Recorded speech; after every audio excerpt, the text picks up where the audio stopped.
Hi, and welcome to this week's Wu Wei Wisdom Life Lessons teaching. It's great to be back with you all. This week is part 4 of our Inner Child mini-series, where we are going back to basics to help you understand the foundational teachings connected to the inner child healing, and inner child work. Now, if you are interested in this subject, we have a huge back catalogue of long-form inner child teachings on our YouTube channel. And so if you'd like to delve a little bit deeper, I will put a link in the show notes to our inner child playlist. So this week, we are answering the question, how do I recognize my inner child?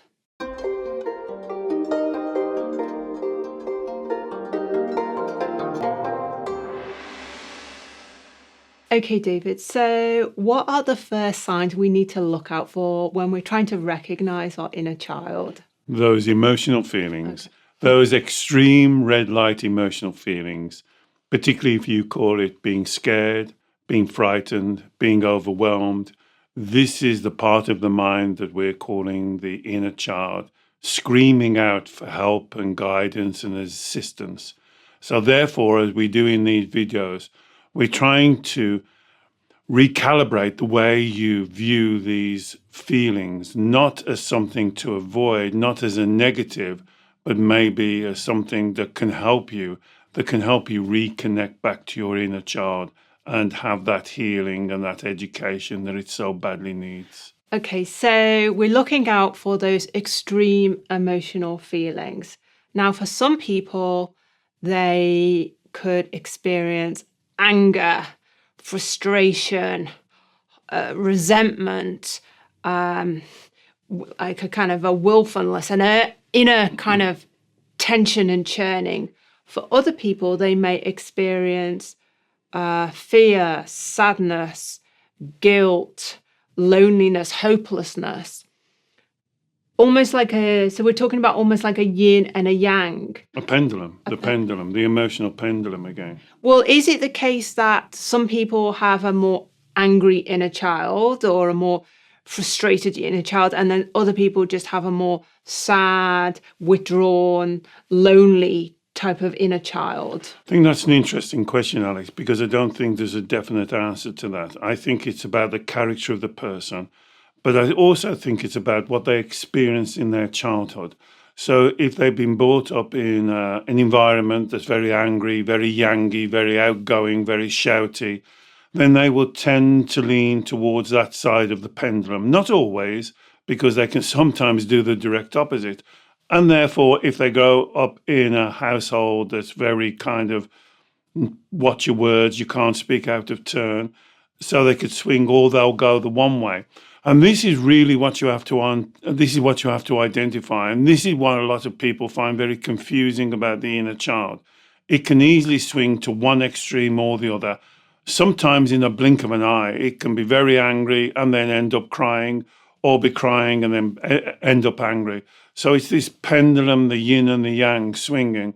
And that's why the philosophy of Taoism is so empowering understanding this, that we're talking about the same energy, the energy of the inner child, the energy of that part of your mind, but that part of the mind is extremely vulnerable. And then one more thing I want to say. One more thing I want to say. So, as we've said in many of these videos, we're not saying that you should not experience anger or fear, totally normal, totally natural responses, but it's when they are repeating or they're stuck, they're habitual. You always go back to that place. This is the inner child.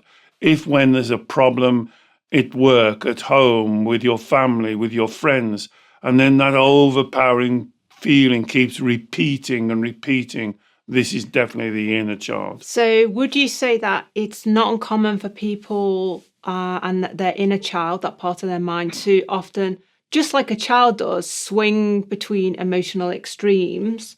So, for example, anger or sadness and being withdrawn, there's two extremes.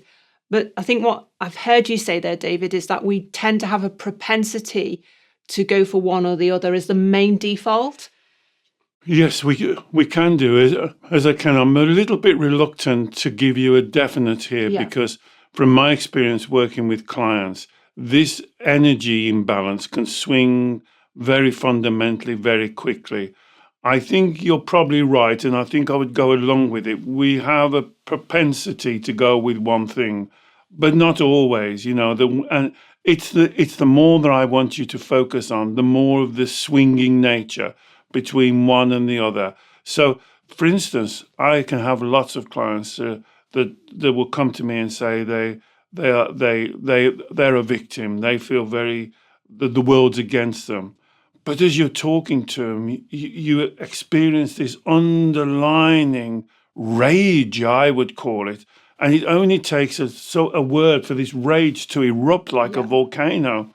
So it's this extreme that I want you to focus on. When you're in the extremes of the emotion, when you're not in Wu Wei, that's the inner child speaking. That's the part of the mind that badly needs some help, some education, some assistance. And it's identifying the swinging nature. And I think the interesting thing here is, David, that whether we react or whether our inner child reacts by creating an emotion of anger or frustration, or it reacts by creating an emotion of sadness or anxiety, for example, the original kind of trigger belief or thought, such as they don't love me, I'm unlovable, I'm not good enough, can be the same for either. So that it's the response may be different, but what's the underlying root problem is the fact that we may respond with anger or hostility or push people away if we believe that we are not lovable or we're not going to be loved in the way we wanted. But if we believe we're not lovable or going to be loved in the way that our inner child would like, we can also respond with anxiety, neediness, sadness as well. But it's the response to the same underlying problem. Exactly. And that's kind of a best example of that. And I'm sure those of you with children have experienced this as well. When my daughter was young, if something didn't go her way, and it could be something simple like we were playing a board game like Monopoly and her brother won. One time she stood up in complete rage. She virtually threw the board out, stamped upstairs, went to her bedroom and slammed the door. And then within a few seconds, you could hear her sobbing loud. And so there's the extreme from this anger, from this rage inside to being upset and crying. And again, it's the extremes. It's this pendulum which will give you the greatest insight to when your inner child's involved. And that also, in the same time, can be the most confusing because at one time you can be Mr. or Mrs. Angry, and in a blink of an eye, you can be avoiding and so thinking you're the victim or the world's against you or it's not fair. And identify these two extremes because this is your inner child shouting out, screaming out that it needs some help. And I guess this is why when we have this swinging and we can't make sense of it, and also people around us can't make sense of it because it's almost like our emotional states or moods are so changeable. Sometimes we can think, gosh, I've got multiple personalities here, or I've got multiple inner childs, but the point is it's the same inner child. Yes, this is one thing I sometimes get. I get asked, are there many inner childs? And there's not really. There's many responses to a situation. So you're emotionally faced with a situation that doesn't fit in with that inner child's view of the world view. And so it's how it's going to respond to that situation. So it could be something at work, it could be something in your family, it could be something that somebody says to you. And so it's how the inner child responds. And what we're trying to do in this series is for you to understand this, because this allows you to bring the inner child and yourself together. So instead of being responsive, you are proactive in the way that you respond to situations. You are in control, you are in your flow, you are in your Wu Wei. And so this idea that I'm trying to get across to you is don't focus on fear or anger or resentment. Focus on the swinging pendulum. Because if you're presenting this poor me, for instance, oh, everything's against me, it never works out right. Ask yourself, underlining this, is there a rage? Is there a kind of an anger that I'm having to keep down, that I'm having to keep under control? Because that's the sign the inner child's involved. And so therefore in this series, this is what you have to speak to your inner child, and you have to build that conversation and relationship. And of course, in last week's teaching and next week's teaching, we are digging a lot more into how we have those conversations. But I'm wondering, David, when we do the inner child work, when we do the inner child healing work, the reparenting, are we aiming to bring our inner child personality into more of an emotional balance? So rather than it being either of the two extremes, giving us those red light emotional feelings, we want to move it into a more balanced, energetic and emotional state where it's calmer.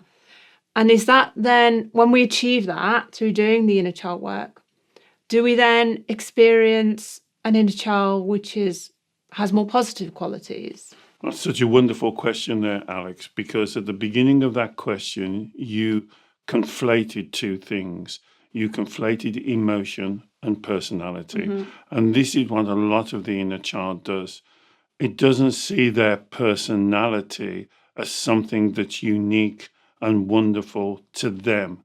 They conflate and confuse their emotional state with their personality. Or identity, I guess. And that becomes then their identity. Okay. And that's the real big problem, is they view themselves, they view the world, they view their responses based on the emotion.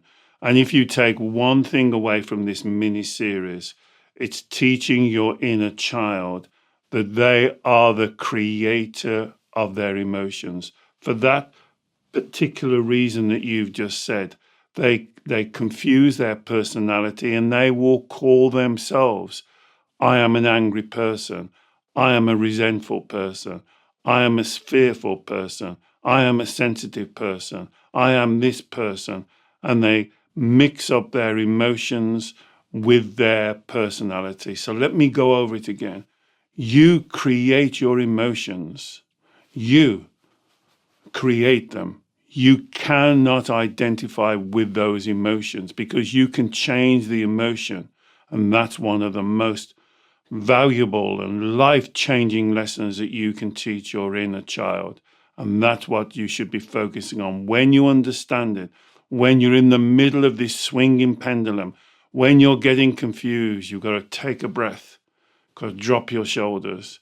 You've got to come back into the position that I call Shen, being in control, not being driven or pulled along with your emotions, but understanding that every emotion, they may be appropriate, they may be the correct emotion, but you are creating them. And those emotions are really signposts for us to tell us that something is out of balance, whether it's within us or in our external situation.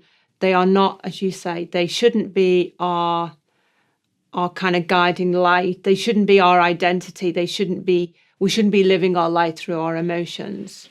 And if we get this right, Alex, instead of the emotions being the problem, they become your best ally, your friend, because sometimes it's right to get angry. Sometimes it's right to get indignant. Sometimes it's right to carry the flag of justice. But all the time, you understand that you create the emotion. You're not being driven or pulled along with the emotion. Now, the inner child part of your mind will have great difficulty in grasping that. And this is the work, and this is the healing the inner child needs to do. Because once they understand that, then I can guarantee your life changes.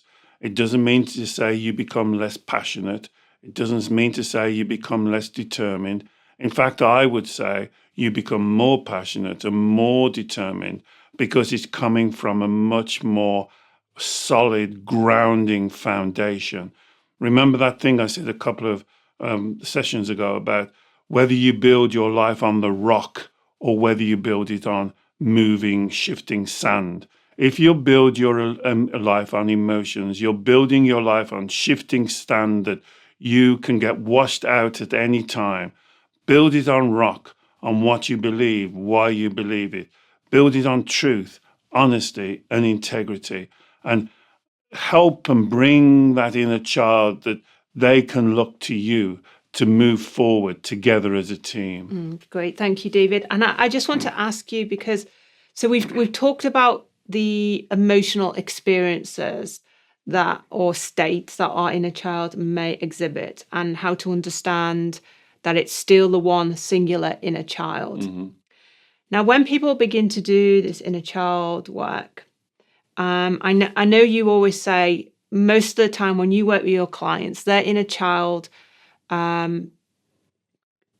becomes blocked, held in because of something that happened to them when they were 6, 7, 8, 9 years old, within that approximate age barrier, because that's the time when they were emotionally developed enough to recognize something was fundamentally wrong, but they didn't know how to draw appropriate, authentic conclusions. Yes. Younger than that, we tend to be not so emotionally developed. Older than that, it tends to be that our inner child is already locked in and blocked by something else. Okay. So a lot of people I know, supporters and members of our Facebook group, have said, I've tried to connect to my inner child. I've tried to think back to when was the first time I became stuck. That part of my mind became stuck on a life lesson. And I can only remember something that happened to me when I was a teenager. Is that my inner child? Yes. So I would say, as a teenager, the inner child is already formed, but that's the first time that you experience your inner child. So what you need to do is to go back to that period when you're a teenager and just do the golden thread again. Just start again. So if it's like, I don't know, being bullied or your first romance or something happens, and then ask yourself, why did that affect me so much? Why did I respond in that way? What was my thinking? So it's normally in teenage years. This is such a good question because people will say, well, I only noticed this way of thinking when I was in my teenage or in my early 20s. But I would say in my experience, it's because you hadn't hit such a difficult situation. So the inner child part of your mind were already formed, but other things in your life was happening and it wasn't really challenged. It's that first challenge. It can normally be the first time a relationship goes wrong, or when you don't get into university, or if one of your parents pass away. So it can be something that really rocks you to your core. And then the inner child part of your mind pops up because it doesn't know how to deal with that. So it's very important then to say, so why did I act in that way? What was the thinking? What was the belief? And you'll go down to a much more fundamental understanding, a way that you were raised, an environment that you were raised in, that you couldn't deal with not passing an exam, or you were thinking you were letting somebody down. Yeah, that makes sense. So something happens to us when we're 10, 11, 12 years plus, and we experience a profound kind of welling up or tsunami of our emotions because of whatever challenge we encounter. But what you're saying is that those emotions are the product of meeting the challenge, but also our beliefs such as I'm not good enough, I'm unlovable, I can't cope. It's those beliefs which are already been set in stone earlier on and meeting the challenge, and then we create the emotions. And you're saying question where those beliefs came from. Yes. So that first seed of self-doubt about whether you're good enough, whether you're lovable, whether you're going to cope, was set in motion or placed or planted when we were much younger. Yes, it's kind of, that's the best way to think about it. It's kind of not, it's not purposely planted, but it's living in that environment. So, for instance, if you've been brought up with a parent who is constantly saying they can't cope, it's all too much for them, that they're at the end of their tether. I always like that word because that's what my mother always used to say to me. I'm at the end of my tether. And so if you're constantly being told that and being brought up in an environment like that, now you may then go through your formidable teenage years, going along quite happily, being busy, having lots of friends, blah, blah, blah. And then something happens. It's out of the ordinary, as I say, like a passing away of somebody you love. And all of a sudden, this fundamental belief comes out, oh my goodness, I can't cope without them. How can I cope without a parent? So not realizing that you're in your 20s or 30, it's almost like that part of you is still a child and still needs that. And the child is saying, well, I still need my mother. I still need my father. How can I manage without that? And this is a very common thing that I deal with clients is that they lose their parents and they're in midlife and they can't understand why it's so. I mean, of course, it's devastating when you lose a parent. I'm not belittling that, but it's like more powerful because they're actually viewing it from the insight of their inner child. And this is the thing, this powerful, it's like these situations which are extremely challenging, which would merit the creation of some authentic red light emotions, such as sadness, grief, loss. You know, whether it's someone we love passing away, whether it's end of a relationship with someone we deeply loved, whether it's a kind of shock to our health or our financial status. It's quite right that we experience some measure of red light emotions that's appropriate and authentic. But what you're talking about is when it becomes totally emotionally destabilizing. It's almost like our whole world collapses because of this tsunami of emotions. That's when we know the inner child is also involved here because it is so emotionally destabilizing. And the reason for that, Alex, is because instead of viewing it from a mature, logical, balanced point of view, you're actually viewing the situation through the lens of a 6, 7, 8-year-old child. And so they see the end that they know as the life that they know has come to an end. And so they completely panic. And like all children, they scream and shout and they're looking for guidance. So the question is, how do I know when the inner child is communicating? These are the reasons in these extreme emotional circumstances. And that's why I want you to refocus on not that these emotions are your enemy to run away from, to hide from, to pack away, to sweep under the carpet, but to turn around and face them. And I know that can seem horrifying. That can seem kind of counterintuitive. But this is why it needs to be done. Because if you do not turn around and walk into the emotion, you're always going to be running away from it. So you see this idea of the pendulum again. I'm trying to encourage you to strengthen yourself, turn around, walk into the tornado of the emotion. And I love a saying in Taoism, in the middle of the most strongest tornado, there is a quiet space. And if you can just walk through that initial barrage, and I know they're really powerful because we've all experienced them. But if you walk through that initial barrage, you'll get to a more authentic, more spiritual, more calmer place where you can actually make a difference for yourself and for other people. Because then you'll be working from Shen. You'll be working from spirituality. You'll be living your truth. You'll be able to be honest with people. And above all, have integrity. Walking the walk, talking the talk from a different place. And it just helping you get through that first layer of extreme. It's like a tsunami wave, and I'm asking you to walk into the wave, because beyond that wave is where you will experience true Shen. And David, when this walking through, as you say, we're doing it with purpose. So it's not a case of just sitting with the emotions, feeling the emotions, letting them run through our body, let them pass away, as many other therapists teach. This walking through process is acknowledging the emotions and then starting a dialogue with our inner child from the starting position of whatever emotional state the inner child is starting in.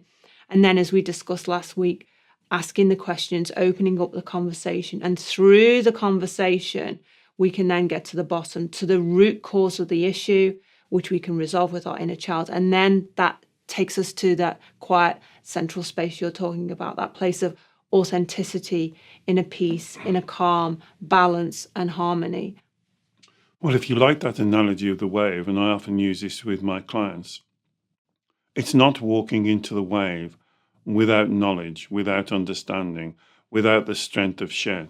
So first of all, you do the work, which we're doing now, or gain the knowledge if you prefer, and you change your belief structure, and you see this wave of what it is, just emotion, nothing else. It is just emotion.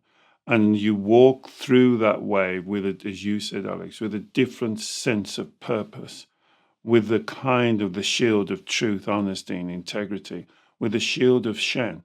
And then you'll notice that as you walk through the wave was never that powerful as in the first place. It's the illusion, the story that you bought for most of your life, but just turning around and not running away. So turn around and pause and get your knowledge, get yourself equipped to walk through that emotion and get to the seat, the core of the emotion, what creates the emotion. Because if you don't, you'll spend the rest of your life running away from it, and it's just snapping at your heels all the time, and you're wasting all that energy, wasting all that time, wasting your life, when if you just deal with the emotion, your life changes really quickly because you're in control. Thank you, David. And as I say, please do check out last week's teaching where we talked about how we do the inner child work, and also next week's teaching where we'll be looking at some simple inner child work exercise for you. If you have enjoyed this teaching, please do let us know and perhaps share it with someone else who you think would also benefit. David works every week by Zoom video call with clients all over the world on inner child issues. And if you are interested in learning more about David's sessions, I will also put a link in the show notes as well. And finally, please don't forget to subscribe to our YouTube channel. We produce new teachings every week, and we would love to share your journey with you. Bye-bye.